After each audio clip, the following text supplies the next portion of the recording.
Video बना ये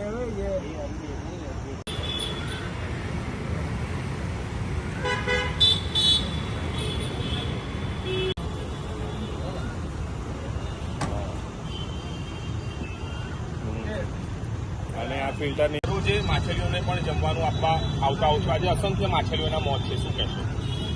એમાં એવું કેવું છે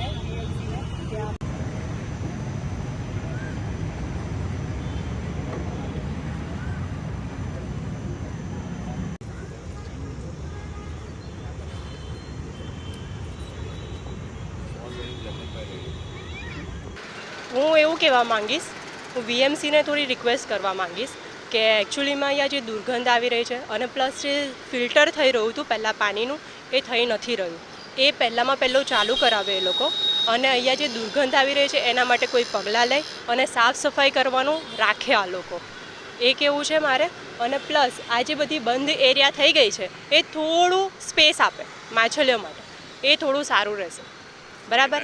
અને બીજું કે આપણે આ જે ખવડાવવા આવી રહ્યા છે બરાબર, એ લોકોને પણ એક વિનંતી કરી રહી છું કે આપણે મેદાની વસ્તુ ખવડાવવાનું બંધ કરી દો.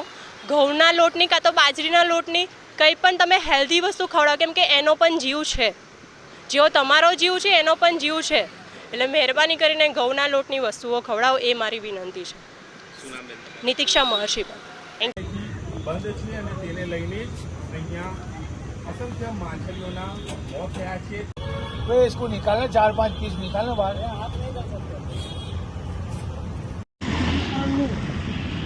5 કરોડ રૂપિયા ખર્ચાઈએ ત્યારે તંત્ર પોતે આ વિષામુક્તિ જંગલી કરવાનું કારણ કહી શકાય.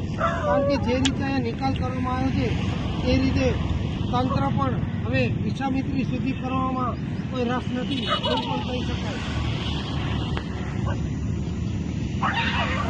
જોઈ શકો છો કે કેટલી મોટી માત્રામાં વિષામિત્રી નદીમાં મૃત્યુ પામેલી માછલીઓ ઠાલવવામાં આવી છે અને તેના કારણે મગરો પણ અહીંયા આવી પહોંચ્યા છે. સાથે અને ગંદકી કહેવાય કે એક રીતે ગંદકી અને ખરાબ બદબુ પણ આવી રહી છે અને લોકો આ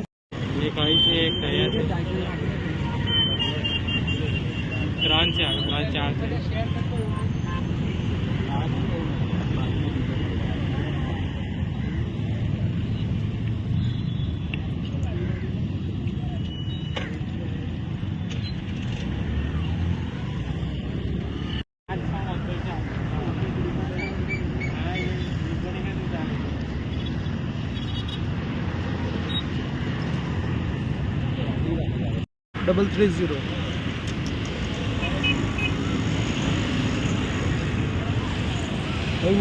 हेडलाइन न्यूज.